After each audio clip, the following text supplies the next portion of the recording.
Paulo Alexandre Sousa está quase a terminar um ano à frente da Santa Casa da Misericórdia de Lisboa e é um mandato que vai ficar marcado pelo plano de reestruturação da instituição. O provedor da Santa Casa está sob escuta na Rádio Observador. Eu sou Ana Suspiro e tenho comigo nesta entrevista a Ana Sanlês. Bem-vindo, Paulo Sousa. Gostava de começar pelo plano de reestruturação e perguntar-lhe o que é que está a correr bem, ou como vocês previam, mas também o que é que está a correr menos bem ou mal. Olá, antes de mais, obrigado pelo convite. É um gosto enorme estar convosco e, acima de tudo, poder partilhar um bocadinho daquilo que está a ser a vida da Santa Casa no âmbito deste plano de reestruturação. Eu diria que está a correr bastante bem em termos da execução física das medidas. Portanto, foram definidos um conjunto de metas de reestruturação, de planos operacionais, de iniciativas e medidas. E fazemos um acompanhamento semanal, quer da execução física, quer da execução financeira. A execução física vai muito à frente daquilo que é o avanço temporal do plano e, portanto, os últimos dados da semana passada apontam para uma execução na ordem dos 46%. E, portanto, são das medidas que vocês previam, que tinham já sido previstas, exato, e que estão a concretizar, onde destacaria como áreas principais com maior nível de concretização o Programa Operacional de Garantia de Receita e também o Programa de Redução de Custos. O programa que tem menor taxa de execução é o Programa de Investimento e Desinvestimento. Acima de tudo porque é mais demorado, nomeadamente quando diz respeito à alienação de ativos, é um processo mais pesado, com a formulação das astas públicas e, portanto, tudo isso demora mais tempo a concretizar. Em termos de execução financeira, estamos nos 32,6% e, portanto, o que é que sentimos? Que há algum gap temporal entre tomarmos as decisões de execução e depois elas começarem a ter retorno financeiro. Mas mesmo assim, muito acima do objetivo. Por exemplo, no programa de receita é 144%, e ao nível do programa de redução de custos, 128%. Portanto, nestes dois domínios, que eu diria que são core para garantirmos um equilíbrio operacional da nossa atividade, acho que as coisas estão a correr francamente bem. Poderá haver áreas em que o plano até seja concretizado mais cedo que o previsto? Sim, nestes dois domínios que referi, sim. Portanto, estarmos a 144%, por exemplo, na garantia de receita, significa que já ultrapassamos o objetivo que para esta data estava previsto. Mas isso eu acho que só no final é que vamos ser capazes de avaliar. Ainda há um bom espaço pela frente, cerca de 2 anos de execução e, portanto, eu acho que previsões antes de acabar o jogo são precipitadas e, portanto, vamos acompanhar, mas eu diria que, francamente, a correr bem. Uma das áreas que, enfim, foi público, que não correu bem, foi a tentativa de venda da sociedade gestora do Hospital da Cruz Vermelha. Quer explicar o que é que aconteceu nessa operação?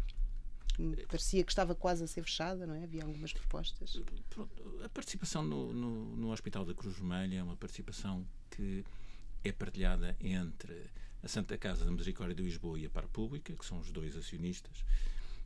O hospital tem características muito próprias, não é um hospital integrado numa rede, é uma operação stand-alone e, portanto, tem tido ao longo dos anos problemas significativos. Eu acho que vale a pena observar que nos últimos anos teve uma evolução muito positiva, mas ainda não conseguiu atingir o seu equilíbrio operacional. E, portanto, os seus custos são superiores às suas receitas, têm prejuízo na atividade corrente e, portanto, esse é um dos temas. Naturalmente, eu acho que aquilo que foi o exercício de venda, onde tivemos um primeiro grupo alargado de interessados, depois evoluímos para uma shortlist e depois para 2 best final offers que tivemos.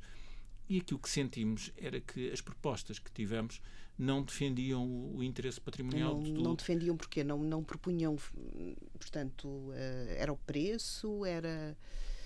Eu não diria que só o preço. O preço era abaixo das expectativas, nomeadamente tendo presente aquilo que os acionistas têm aportado à operação, mas acima de tudo tinham um conjunto de cenários contingentes que deixavam em aberto várias variáveis que seriam impossíveis de aceitar. No fundo, que os vendedores poderiam ser chamados a assumir alguns custos após a venda, é isso? E uma parte do risco da operação, e isso para nós, face às características dos acionistas, penso que nunca estará em causa.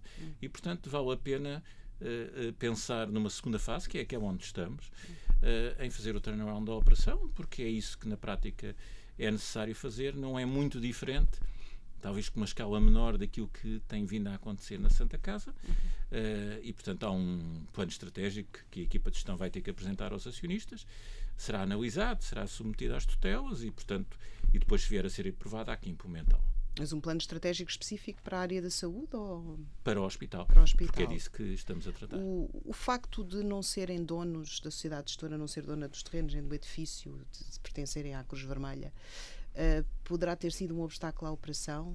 Acha que vão ter que chegar a algum tipo de acordo com a Cruz Vermelha para conseguir vender o hospital, partindo do pressuposto que mantém essa intenção, que também não é garantido, não é? Bom, eu conheço nas mais diversas indústrias em Portugal, mas pelo mundo fora, operações de elevado sucesso em que a empresa não é dona do ativo onde exerce a sua atividade. Portanto, não vejo que isso seja um constrangimento. Há um contrato de concessão.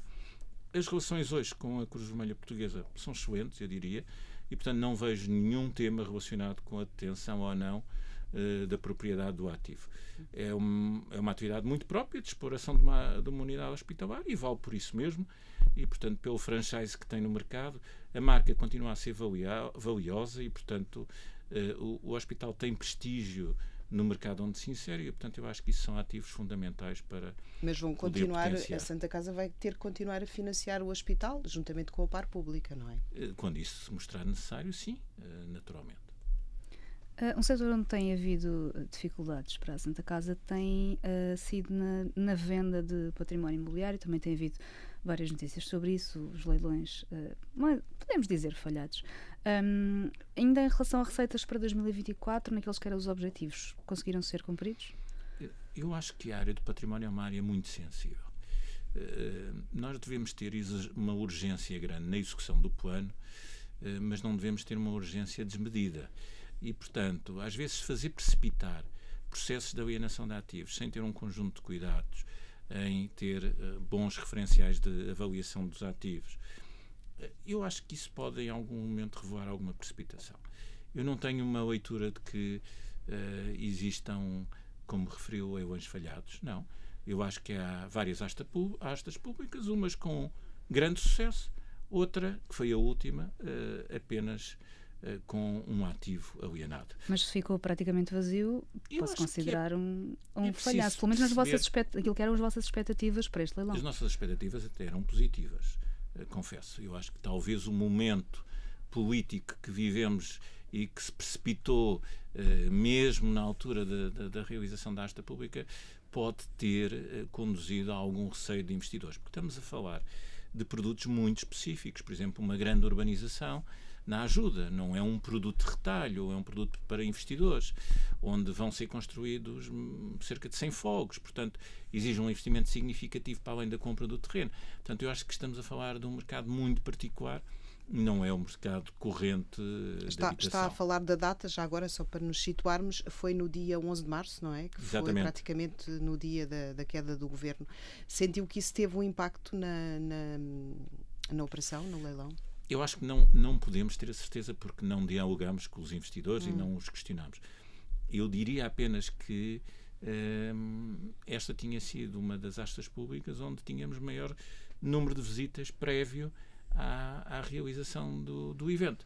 Por isso havia uma normalmente expectativa. Isso é um bom preditor de que há interesse nos imóveis e que pode vir a haver propostas. Não acha que foi por causa do preço? Se calhar podiam pedir preço muito elevado? Não acho que seja por causa do preço. Se entendesse que fosse por causa do preço, devíamos em devido tempo ter colocado o ativo com um outro valor. Não nos parece. É um ativo com uma dimensão muito significativa.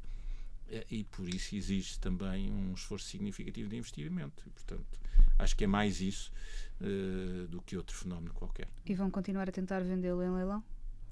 Bom, isto como é que eu lhe posso dizer? Eu acho que a estratégia de comercialização de um ativo não é continuar a repetir indefinidamente um trajeto até que cheguemos ao ponto final, que é conseguir vendê-lo. Eu acho que pode haver outras formas. Uma venda direta. Poderá existir, eventualmente, uma venda direta, se isso for o caso. Neste momento não está prevista. Pode até ser repensado um outro cenário. Ficarem com o ativo e eventualmente, portanto, um parceiro, neste momento a carteira de ativos é tão vasta, e nomeadamente de ativos que não têm uso, porque esse é o foco da alienação, e que não contribuem para a geração de receita, isso dá-nos ainda opções de poder focarmos mais num ativo ou no outro, e portanto acho que esses graus de liberdade a Santa Casa tem, desde que a tutela assim o entenda também, e portanto acho que temos vários caminhos. Tendo em conta o caminho que está a ser seguido e aquilo que o orçamento prevê, que o vosso orçamento prevê, que é um encaixe de 62 milhões de euros para financiar investimentos de 78 milhões, acha que vai ser possível cumprir essas metas? Nós estamos a acompanhar um plano para 3 anos. Nós não temos neste momento nenhum projeto de investimento parado por insuficiência de fundos para o financiar. E, portanto, a urgência que colocamos na venda tem que ser proporcional às necessidades de investimento. E, portanto, não vale a pena, como lhe dizia há pouco, atribuir uma urgência desmedida à venda de património, se neste momento nós estamos a conseguir financiar os projetos de investimento que temos. Nenhuma obra parou por falta de fundos, estão a ser lançados novos concursos e, portanto, eu acho que a normalidade no longo prazo, e vamos dizer no prazo do plano, tudo se vai casar. É verdade, com algum diferimento temporal face àquilo que estava previsto, mas que não nos preocupa minimamente. Portanto, há um desvio em relação à receita que previam na venda de imóveis. Na receita que prevíamos da venda de imóveis, sim, mas neste momento temos cerca de 12 milhões já disponíveis para projetos de investimento. E já agora vem da vossa atividade central, da vossa atividade na área dos jogos, esse valor? Não. Vamos ver. Os jogos são uma das fontes de financiamento da atividade corrente. Eu estava-lhe a dizer aqui receitas provenientes do plano de desinvestimento e de onde investimento. É que vêm essas vêm da alienação liquidez? De participações sociais. Pode dar exemplos? Sim, a participação numa das clínicas CUF, onde éramos um acionista minoritário, de carteiras de ações que eram títulos cotados não estratégicos que também foram alienados. Na prática, aqueles grupos de ativos que estavam identificados no plano como alvo, e de alguns imóveis que foram também já vendidos. E quanto é que venderam em imóveis? A receita de imóveis, eu penso que é perto, não chega a 10 milhões de euros. Portanto, neste momento não estão muito abaixo do plano, mas não sente pressão porque não têm necessidade de liquidez adicional para investir, é isso? Certo, exatamente. E ainda estamos em abril. E, portanto, ainda temos muitos meses pela frente. Não sei se já fizeram essa análise, mas com tanto património que a Santa Casa tem, vão beneficiar de alguma forma da lei dos solos? Têm solos rústicos que tenham pedido ou vão pedir alteração para urbano? Não, isso não está nos nossos planos, até porque os processos de condução de operações de urbanização, de loteamento, são processos morosos que exigem investimento. Nós estamos muito mais focados em concentrar-nos numa carteira de ativos de rendimento que seja capaz de gerar fontes de receita adicionais para financiar a atividade core da Santa Casa, que é uma atividade na área social, e isso não se faz com operações sobre terrenos rústicos que eventualmente possam vir a ser convertidos em urbanos. No nosso caso, nem isso é uma parte significativa da carteira. É perfeitamente uma exceção completamente residual e, portanto, esse não é o nosso foco. Mas da vossa carteira de imóveis, que, me se estiver errada, serão cerca de 630, já disse que 43% não geram receitas. Nesta altura em que se fala tanto de crise da habitação e de coisas que se podem fazer, de soluções que se podem utilizar, já percebeu, está há um ano na Santa Casa, porque é que não foi possível pô-los a render, porque é que não é possível criar soluções de arrendamento? Eu não diria que não foi possível pô-los a render. Não foi possível pôr a render a uma parte significativa deles. Outros foi. Porque, nomeadamente, eu acho que se considerar o que é que desde o meio do ano passado 2024. Já foi feito num conjunto de iniciativas. Eu posso lhe dar alguns exemplos do que é que já foi colocado. 1 ou 2. A render. Não, mas são muitos e, portanto, agora... Ou totais, ou números totais. Vou-lhe dizer, olha, voltámos a colocar em atividade um piso do edifício Maria José Nogueira Pinto, unidade de cuidados continuados, abrimos mais 15 camas. Fizemos a inauguração da residência Raquel Ribeiro, em Monsanto. Estava há 3 anos completamente pronto e fechado, sem uso. Um total de 66 camas colocadas ao serviço da sociedade. Depois fizemos o aproveitamento de uma aula que estava completamente abandonada no Hospital de Santana na Parede. Colocámos ao serviço mais 41 camas. Reabilitámos o convento do Gril, transformámos num centro para sem-abrigo. Eu penso que a questão da Ana tinha um bocadinho a ver com o que é que está a ser feito em termos de habitação, de canalizar o património da Santa Casa para habitação a preços acessíveis. Por exemplo, para prédios que vocês têm devolutos. Então, como vimos nestes exemplos, demos-lhe uso social e essa é a prioridade. Pois há um conjunto de ativos pelas suas características não podem ter este tipo de uso. Por exemplo, foi feito um protocolo com o IRU, onde colocámos 100 apartamentos no programa Arrendar para Subarrendar. E, portanto, é um dos exemplos. Estamos a trabalhar em alguns ativos na reabilitação para colocar em programas de arrendamento jovem. E, portanto, mas isso são iniciativas concretas em alguns ativos. As características do ativo e o estado de degradação que muitos dos ativos têm exigem processos de investimento morosos, caros, e não é de um dia para o outro que os imóveis se colocam no mercado. De que forma é que esta queda do Governo, que nos apanhou todos um bocadinho de surpresa, está a afetar ou não a execução do plano de reestruturação?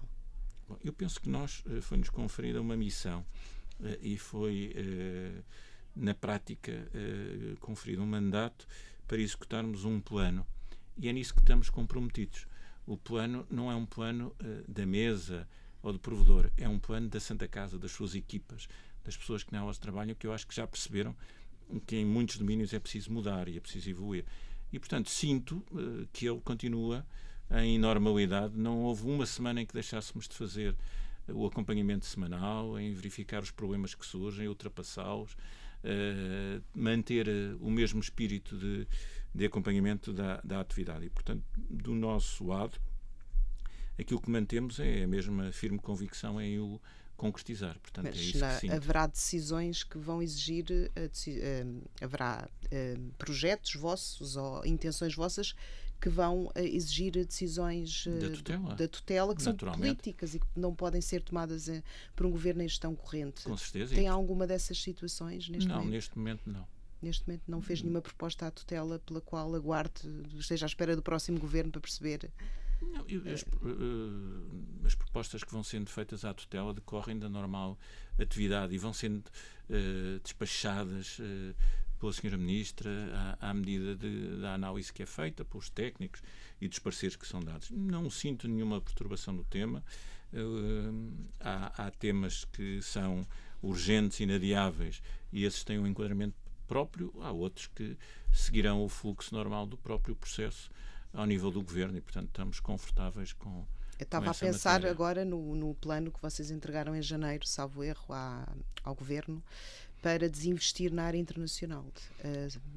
Quer-nos dizer o que é que prevê esse plano e o que é que já foi feito, se é que já foi alguma coisa? Bom, esse plano é, na prática, um instrumento muito detalhado que caracteriza, em primeiro lugar, tudo o que é a operação internacional que foi montada nos Jogos da Santa Casa. Enquadra todas as diversas sociedades que nas várias geografias foram constituídas, faz um ponto de situação sobre a atividade em cada uma delas e o que devo dizer neste aspecto é que na prática recebemos um número significativo de operações internacionais sem qualquer tipo de atividade, basicamente com dívidas, processos em tribunal e litígios com outros acionistas e, portanto, uma operação difícil.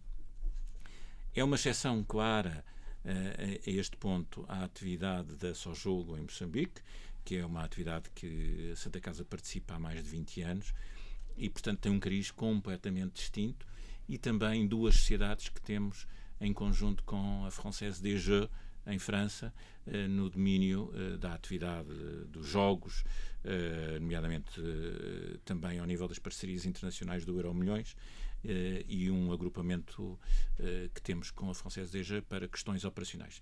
Estas são as exceções. E estas vão permanecer, se manter, exatamente. Pois. E têm a sua atividade. Todas as outras, na prática, temos uma proposta feita à tutela de iniciar o processo. Em alguns casos já aconteceu, já está em curso, de dissolução e liquidação das sociedades e de resolução dos problemas que existem de uma forma faseada, controlada, tentando minimizar os seus impactos. Mas tem alguma estimativa de quanto é que poderá custar? Temos estimativas, aliás, elas estão refletidas nas nossas contas através das imparidades que vamos constituindo para esse efeito. Eu acho que neste momento depois importaria ter o plano aprovado, porque é isso que vai determinar que é esse o caminho, e então aí eu acho que poderíamos dar nota de um número final de expectativa sobre aquilo que vão ser os prejuízos nesta área e, portanto, eu acho que isso é inequívoco. Não há forma de recuperar uma parte significativa do investimento. Eu acho que essa consciência já temos. Fiquei com a impressão que ainda não tinham a aprovação do Governo para executar esse plano de desinvestimento. A última versão do plano foi agora remetida. Nós quisemos ter um conjunto de matérias, segundo as opiniões, nomeadamente em áreas jurídicas, sobre alguns temas difíceis que estão consagrados no plano.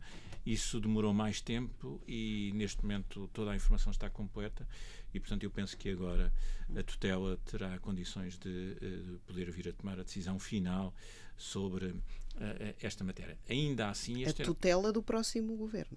Naturalmente, tem aquela que vier a decidir sobre a matéria. Mas o plano de reestruturação já conceptualizava um conjunto de medidas.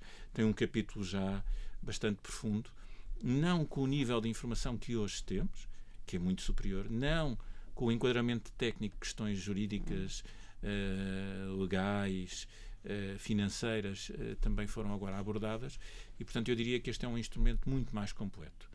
E eu acho que diria que é mesmo uma versão muito, muito final daquilo que pode ser o caminho. Descobriram assim mais esqueletos no armário ou surpresas desagradáveis em relação ao diagnóstico que receberam da anterior administração? Tinha uma auditoria, não é? Bastante completa às operações internacionais. Tínhamos uma auditoria que era supostamente uma auditoria forense. Eu penso que temos vindo a ter alguma informação adicional, mas isso é próprio nestes processos, até pela dimensão dos mesmos e complexidade. Eu não revelo isso como aspectos fundamentais. O que eu acho que é fundamental neste momento é percebermos qual é o caminho que temos de traçar e que ações concretas é que têm que ser tomadas em cada uma das sociedades. Acho que isso é o fundamental para tentarmos de uma vez por todas arrumar este dossiê. Que estão a dissolver as sociedades. Eu queria só perceber se acham que conseguem vender alguma coisa com algum encaixe que possa reduzir as perdas, que nesta área chegou-se a falar em 50 milhões de euros. Não sei se esse número foi revisto, entretanto, ou não. Como lhe disse há pouco, depende daquilo que vier a ser o plano aprovado e aí poderemos ter um número final. Eu acho que será seguramente superior a 50 milhões. Isso é garantido. Agora, se conseguiremos vender, nós temos um processo negocial, por exemplo, numa das sociedades em curso. Se ele vier a ser aprovado, pode vir a ter uma minimização do prejuízo. É uma sociedade no Brasil? É uma sociedade, vão-me permitir que não adiante, porque é um processo confidencial, com acordos de confidencialidade assinados pelas partes e, portanto, é natural que não o possa referir. Mas, portanto, isso pode determinar maior amplitude ou menor dos resultados e, portanto, não quereria precipitar nenhum número, porque ele também, o número final está dependente também do resultado destes processos negociais.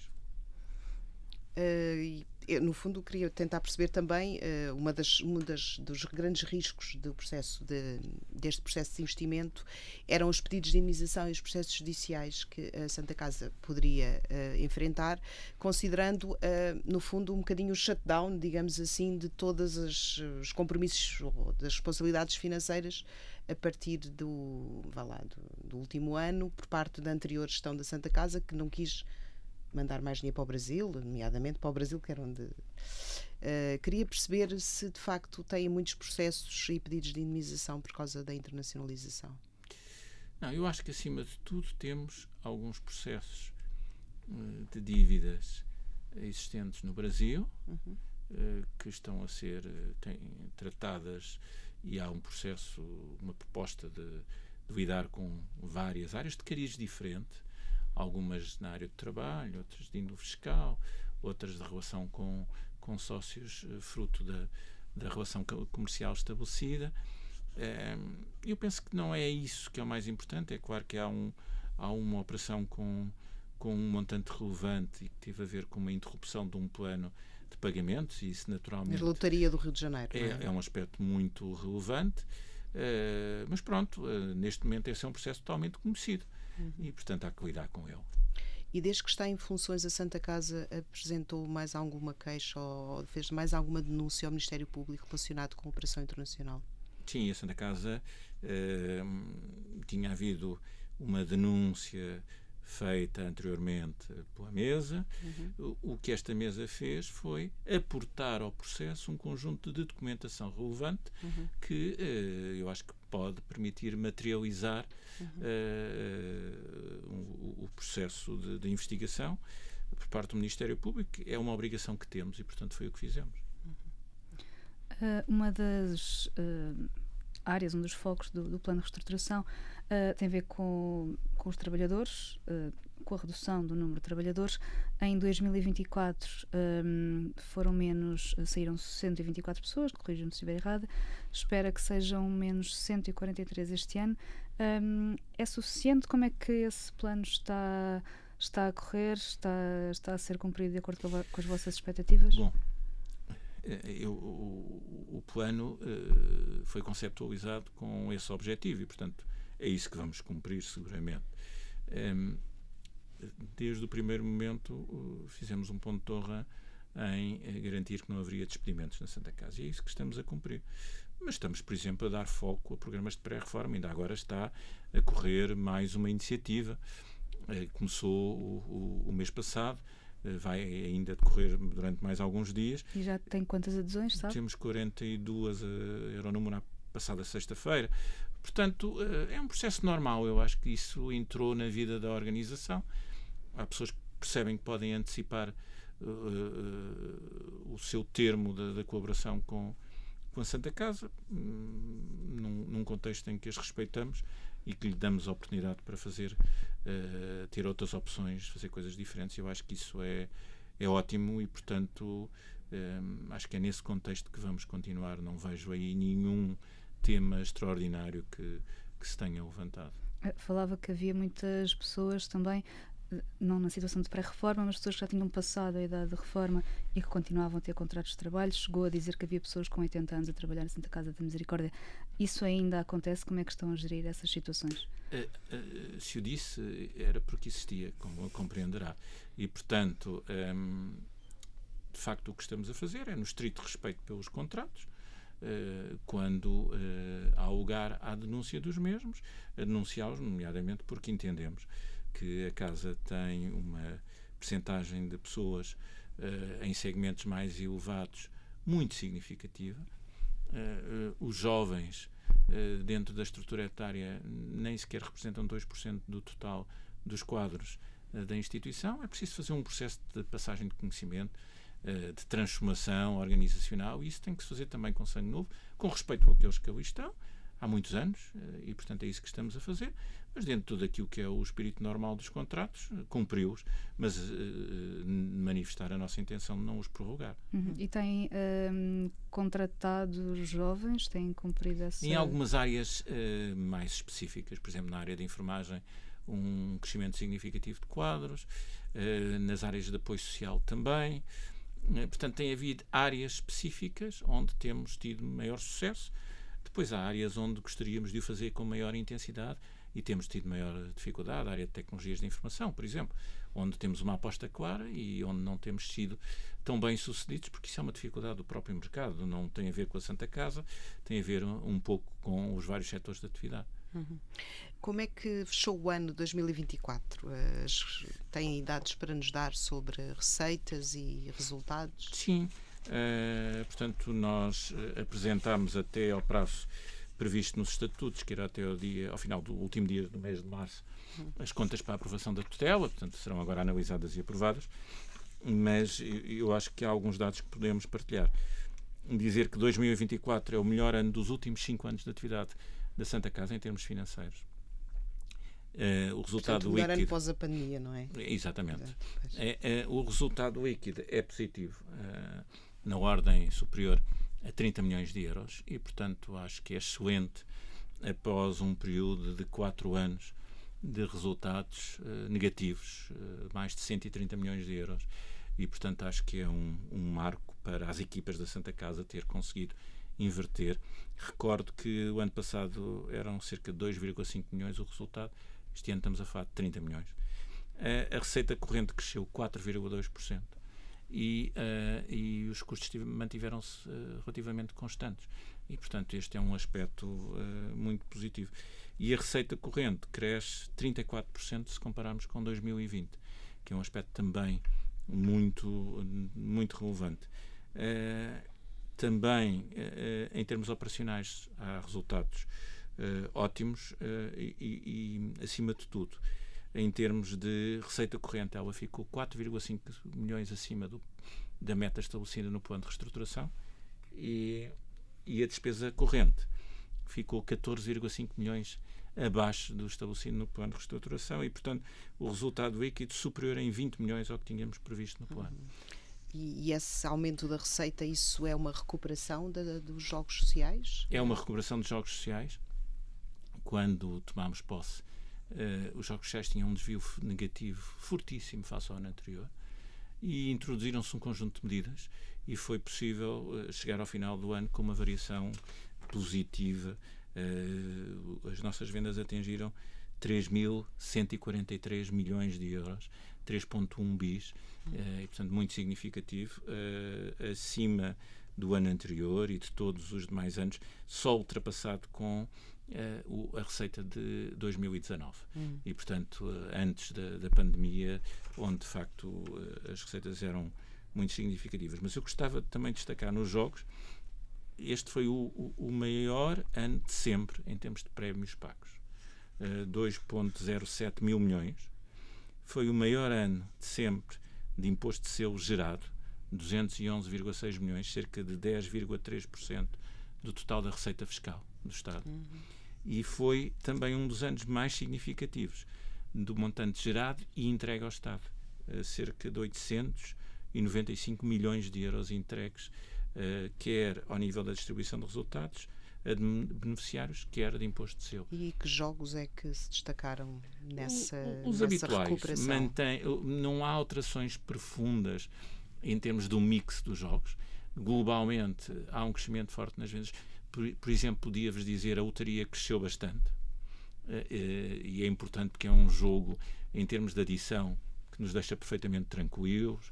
Não há temas de especial, mas porque foi investido muito naquilo que era o reconquistar de um território de comunicação, da tradição, das lotarias especiais, de alguém que compra uma cautela para oferecer no Natal ou no Dia do Pai, e, portanto, conseguiu-se dar esse salto. Foram feitos alterações significativas ao nível da rede de distribuição, novos mediadores a entrar e a alteração tecnológica de todo o parque de máquinas. Hoje, quando chega um mediador da Santa Casa, vem um equipamento totalmente diferente, moderno, com novas capacidades e, acima de tudo, também um outro aspecto, uma alteração significativa na logística. E isso permitiu termos sempre jogo disponível, responder aos pedidos dos mediadores de forma muito atempada, e isso cria dinâmica e cria resultados, cria vendas na prática. É expectável que os resultados continuem a crescer? Temos muito bons indicadores relativamente ao cumprimento dos objetivos até março de 2025 e, portanto, até agora muito confortável. Faz sentido, por exemplo, lançar produtos novos ou não está no vosso horizonte? Faz sentido lançar produtos novos, está no plano. Não vou desvendar quais são os produtos, como compreenderão, mas claro que faz sentido. de gerir uma carteira Por de exemplo, produtos é gerir também os seus... O Eurojogos, que foi lançado ano passado, não foi assim Eurodreams, peço desculpa, não foi assim um grande sucesso. O Eurodreams está a ter bons resultados. Tá. Ouvi dizer que aquilo raramente sai. Não, mas quando sai... Quando sai é espetacular. É espetacular. Nunca sai. Ter durante sim, tantos anos um valor tão elevado por mês. Sim, mas eu acho que o Eurodreams, tipicamente aquela curva de introdução, maturidade, está na fase de introdução e é um jogo que eu acho que vai ter bons resultados. Que percentagem desses resultados é que dizia respeito à raspadinha? A raspadinha é um jogo muito relevante. Em termos de vendas, tem uma representatividade muito grande. Mas eu acho que quando se fala da raspadinha... Há pouco falava em adição, não o preocupa. Eu acho que hoje temos fenómenos na nossa sociedade muito mais complexos em termos de adição do que a raspadinha. E vou-lhe dar a minha opinião. Em primeiro lugar, porque os fenómenos de adição que possam existir na raspadinha são visíveis. São num mediador que acompanha. Estão garantidos todos os pressupostos. Se, por exemplo, quiser auto-excluir-se e pedir para deixar de lhe ser permitido jogar, nós temos os sistemas e os meios de acompanhamento que garantem. Temos uma política de jogo responsável onde temos a investir imenso e, portanto, temos consciência de que, existindo uma preponderância grande da raspadinha, há outros fenómenos muito mais preocupantes no mercado. Nós temos uma linha de apoio contratada como entidade externa para jogadores que acham que estão em situação de risco. Mais de 60% das chamadas que recebemos não têm a ver com os jogos sociais do Estado, com os jogos da Santa Casa, têm a ver com o jogo online, em que continuamos a dar suporte e a atender, mas que... Mas o risco das raspadinhas não é precisamente o facto das pessoas que apostam não se aperceberem de que grande parte do rendimento, uma boa parte do rendimento vai para aquilo? Eu acho que lhe vou dar um dado que ajuda. A raspadinha representa cerca de 8% do total do jogo em Portugal. Eu não sei se esse é o nosso problema maior de adição. Os jogos sociais de Estado representam cerca de 15% do total do jogo em Portugal. O resto é que é jogo online? Jogo online, maioritariamente. E, portanto, que é um fenómeno mais encoberto, com problemas hoje relevantes. E, portanto, de facto, temos uma preocupação grande com a raspadinha, mas eu acho que temos que conhecer os dados e perceber qual a sua materialidade e o que eles significam para a sociedade. Acha que não está a ser tratado como devia? Essa questão do jogo online também não é um fenómeno assim tão antigo quanto isso, não é? Não, é um fenómeno recente, mas que ganhou muita dimensão, nomeadamente durante o período da pandemia, por isso, na altura tivemos um decréscimo. E sente que as autoridades, houve até entidades que fizeram um estudo sobre a raspadinha, enfim, o perigo da raspadinha, sente que há um foco maior na raspadinha e que há uma certa desvalorização da questão do jogo online que referiu e que, pelos números que tem, é muito mais grave? Eu acho que quando nós estudamos fenómenos de adição, temos que olhar para o mercado e ver as várias componentes. Quando nós, à partida, pré-definimos que temos um foco, e estou a referir-me a um estudo conhecido e publicado, e para alguém que vem de uma faculdade onde as áreas da investigação, da estatística, são relevantes, eu não me posso conformar que um estudo que é cientificamente bem executado possa deixar de lado a maior das componentes do mercado que hoje, como referi, tem uma relevância muito grande de adição e, em particular, em relação a alguns segmentos etários, como são, por exemplo, os jovens. E, portanto, eu não posso estar de acordo com algumas das conclusões quando elas são parciais. De que forma é que o plano de reestruturação afetou ou está a afetar a área das prestações sociais? Eu acho que está a afetar bem, porque nós crescemos em termos de respostas sociais muitíssimo. Este ano, quer na área da saúde, quer na área social, nas várias dimensões, seja na área dos idosos, seja na área das crianças, da infância, quer na área do apoio aos cidadãos em situação de sem-abrigo. Portanto, o que o plano queria, e acho que está a conseguir, é não diminuir a atividade social da Santa Casa, se possível aumentá-la, foi o que fizemos, mantendo uma atividade sustentável. E, portanto, até agora, eu há bocadinho disse-lhe que podia listar, posso-lhe contar o que é que temos feito e quase todos os meses novas respostas a serem abertas e, portanto, isso não tem prejudicado a só assim, já deu alguns exemplos, não sei se quer destacar mais alguns, já nos deu aqui alguns exemplos, por exemplo, mas é que considera ser mais... Os dois últimos, na área dos cidadãos em situação de sem-abrigo, o recolhimento do gril, que pode ir a capacidade, quando as obras terminarem, até 90 camas, mais o alojamento aberto recentemente, já este ano, na Saudade, perto da zona do Castelo, onde temos mais... Até essa é uma área prioritária para vocês, vagas. A área dos sem-abrigo. Eu acho que estando na cidade de Lisboa e tendo um papel como aquele que a Santa Casa tem, tendo uma missão, nós não podemos estar longe desta realidade. E tem sentido a necessidade de dar mais resposta nos últimos meses? Eu acho que é uma realidade que está à volta de qualquer um de nós, com que nos cruzamos no dia-a-dia. É uma atividade que está na missão histórica da Santa Casa. Quando fomos criados, quando a Rainha Dona Leonor instituiu as Misericórdias, havia um conjunto de obras de misericórdia. Esta está lá.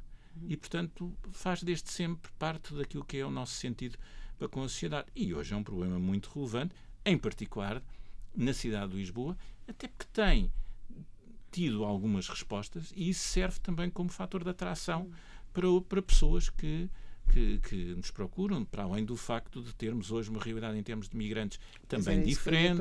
E, portanto, eu acho que nos compete perceber... Há uma parte que tem a ver com a imigração, não sei se é essa a vossa... Constatam que de facto é essa relação? Também. Por exemplo, existe, o alojamento da Saudade tem um conjunto de camas reservado para alojamento de emergência para migrantes. E vocês conseguem perceber quantas dessas pessoas é que estão nessa situação porque a cidade não dá ofertas de habitação, não porque estejam necessariamente desempregadas, mas porque não conseguem arranjar eu casa. acho que se fôssemos por uma análise muito simplista, poderíamos dizer isso. É claro que o problema da habitação agravou de sobremaneira aquilo que é o acesso de cidadãos com menores condições económicas ao mercado da habitação. E, portanto, temos todos conscientes disso. Mas, por exemplo, a Santa Casa investiu 3,5 milhões de euros em 2024 em apoio a rendas a cidadãos com carência económica significativa, em que os apoia a encontrar um quarto, uma casa, dependendo daquilo que é o contexto familiar. Portanto, não deixámos de ter esse apoio, pelo contrário, até o aumentámos. O que está em causa é que hoje o problema é multidimensional, tem um conjunto de variáveis muito mais relevante do que tinha no passado. Quando hoje vemos alguém que tem um trabalho, recebe um ordenado e não consegue ter casa, isso era uma dimensão que eu acho que para qualquer um de nós era impossível há uns anos atrás. Mas hoje existe. E, portanto, muitas vezes pessoas que vieram para Portugal conseguiram ter um emprego, perderam um emprego, voltaram a entrar no mercado, se calhar em condições diferentes das que tinham inicialmente e que hoje não conseguem encontrar uma solução. E, portanto, eu acho que é preciso dar às vezes este passo de as ajudar a voltar a integrarem-se. E houve várias reportagens já feitas sobre algumas das pessoas que temos vindo a apoiar, e eu acho que é notável ver o percurso, como às vezes esta pequena mão invisível pode dar uma ajuda para transformar vidas. Eu acho que isso é muito relevante. Portanto, respondendo à pergunta, é uma das áreas de foco também, não descurando todas as outras, naturalmente. Estando há quase um ano em funções, acha que quem o antecedeu, a anterior gestão, fez de facto tudo mal, ou houve coisas positivas que consegue destacar? Bom, eu tenho sido confrontado com perguntas idênticas a essa ao longo do tempo e quando assumi esta função, aquilo que me propus foi traçar um rumo para a Santa Casa. E esse rumo passava por um rumo de sustentabilidade, de cumprimento da sua missão. E é nisso que estou focado. Na minha missão não está prevista fazer uma avaliação daqueles que me antecederem, nem um juízo de valor, muito menos juízo político. Portanto, não me cabe a mim esse tipo de tarefa. Cabe-me a mim, sim, cumprir um plano e apoiar as equipas da Santa Casa a concretizá-lo. E é nisso que estou focado e, portanto, nessa questão nada tenho mais a acrescentar do que aquilo que tenho referido por inúmeras vezes. Aqueles que me conhecem sabem que não é esse o meu foco no dia-a-dia e, portanto, não será diferente aqui na Santa Casa do que foi em todo o resto da minha vida. Portanto, muito focado no futuro da organização, acima de tudo. E algum dos administradores, agora por curiosidade, que foi na altura afastado pela ministra, pelo governo, processou a Santa Casa? Bom, isso é uma questão que eu acho que podem colocar aos próprios. Houve uns que ameaçaram, por isso é que eu estava a perguntar. Melhor do que eu poderão dizer do que os move, se é que o fizeram e, portanto, quais os propósitos. Também não gostaria de comentar esse assunto. Após houve um período com muitas notícias negativas em torno da Santa Casa. Sentiram que houve algum impacto no valor das doações, por exemplo, por um aumento da desconfiança em relação à instituição? Não, eu acho que a Santa Casa viveu um período, em termos reputacionais, complicado. Portanto, fingir que nada aconteceu, eu acho que não é a solução. Há que perceber. Eu acho que, acima de tudo, esse período foi muito contundente para as nossas equipas, que continuaram sempre a dar o máximo e nada se reviam naquilo que era a imagem destas situações que vieram a público. E, portanto, eu acho que é fundamental que essas equipas possam ganhar a confiança de sempre. Aquilo que uma instituição com 527 anos, que é a idade da Santa Casa este ano, com certeza teve muitos períodos menos bons, períodos fantásticos. Há que ultrapassar este período menos bom e reganhar essa confiança. Portanto, houve impacto. Eu acho que esses temas são sempre conjunturais. Ainda hoje assinava uma carta de agradecimento de uma doação. E, portanto, não lhe consigo dizer se estão ao mesmo ritmo que estavam nos últimos 10 anos, até porque isso depende muito de fenómenos que são efêmeros e que não são previsíveis. Não sinto, no dia-a-dia, que a Santa Casa tenha deixado de ser um parceiro ativo na cidade de Lisboa e no país, que tenha deixado de cumprir a sua missão e que as pessoas tenham deixado de acreditar que, se não houvesse Santa Casa, seria muito mais difícil lidar com os problemas sociais que encontramos na cidade e no país. E, portanto, eu acho que as pessoas mantêm um voto de confiança na Santa Casa e nas suas equipas e na sua missão, e eu acho que isso não está questionado. Acho que estamos numa fase, assim esperamos, positiva, e, portanto, é essa a mensagem. Nessa mensagem, nesse sentido, aquilo que nos acaba de dizer, o facto da Comissão de Inquérito à gestão da Santa Casa ter caído com o Governo, de certa forma, é um alívio para a instituição e até para si. Eu não diria que é um alívio. É o resultado de um processo que estamos a viver no país. Eu acho que todos nós temos o dever de partilhar informação que é relevante para, neste caso, uma Comissão de Inquérito em sede da Assembleia da República poder tirar as conclusões que entenda que são relevantes sobre a gestão da instituição e as respectivas tutelas, porque era esse o foco da Comissão de Inquérito. É claro que isso iria perturbar aquilo que é, mais uma vez, a imagem pública da instituição, porque é impossível ficar indissociado daquilo que é a informação que vem a público. Portanto, eu não diria um alívio. Acho que a Comissão de Inquérito era uma coisa perfeitamente normal. E nós iríamos ter que lidar com a Comissão de Inquérito. Pode voltar, não pode sabemos, voltar, não é? E, portanto, cá estaremos, se isso acontecer, preparados para fornecer toda a informação. Nomeadamente aquela que a lei consagra que deve ser fornecida. E, portanto, é nesse contexto que estávamos. Mas, acima de tudo, eu acho que isso permite que nos foquemos naquilo que é essencial neste momento, que é implementar as medidas que temos que implementar. Aí vejo que, claro, há uma refocagem da organização. Obrigada, Paulo Sousa. Obrigado também, foi um gosto. Igualmente. Saltámos aqui Saltamos. a dos patrocínios. Desporto, cultura. Ainda podemos fazer, fora deste enquadramento, não se importa de responder. A gente depois usa na parte escrita. Basicamente é para perceber, obviamente que a Santa Casa teve que disciplinar aqui os apoios ao patrocínio, desporto, cultura. Não sei se tem alguns números para nos dar relativamente a esses. Não tem. Então faço-lhe só a pergunta, acha que essa disciplina que houve era necessária apenas, não só por razões financeiras da própria sustentabilidade da Santa Casa, mas também porque havia se calhar um excesso, entre aspas, de generosidade nos apoios a eventos? Eu acho que a disciplina é sempre saudável, seja em que áreas for, no dos patrocínios e apoios também, acima de tudo, porque isso permite que se meça qual é o retorno do investimento que é feito. E talvez essa fosse a única área onde fosse menos visível, em alguns casos, qual era o retorno expectável. E, portanto, ter que haver um compromisso interno de apresentar uma proposta, ter que haver um orçamento que tem que ser respeitado forçosamente e uma medida de impacto, eu acho que são saudáveis para que se tomem as melhores decisões, independentemente da área, se é cultura, se é desporto. Os cortes nos apoios ao desporto foram talvez o primeiro sinal de alerta para os problemas financeiros da Santa Casa em termos de opinião pública. Não, eu diria que o mais visível, talvez. Sim. Não o primeiro nem o principal. Porque, infelizmente, isso é para mim talvez o mais relevante, houve muito investimento interno que foi cortado.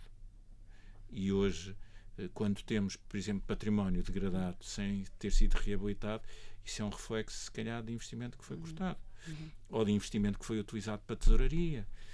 E, portanto, se calhar hoje não temos o nível de atualização tecnológica que devíamos ter, porque foram deixados de executar investimentos relevantes nessa área. Portanto, há muitos temas que eu acho que são muito mais relevantes para a organização do que esse tema. Esse é mais visível, acima de tudo. Não tem a mesma visibilidade. É isso mesmo. Ok, obrigada.